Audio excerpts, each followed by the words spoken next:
Alhamdulillah teman-teman, akhirnya selesai juga. Kalau dari bawah ya, kalau dari atas kayak gini.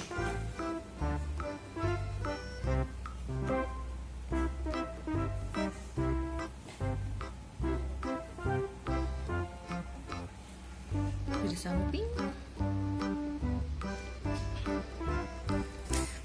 udah kebaca ya.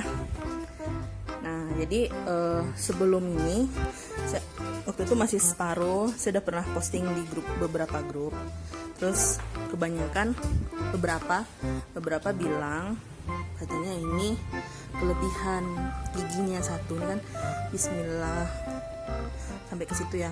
Bismillahirrahmanirrahim dan seterusnya. Jadi pasien di sini katanya kelebihan satu giginya. Jadi kita pakai marker aja. Kita giniin aja.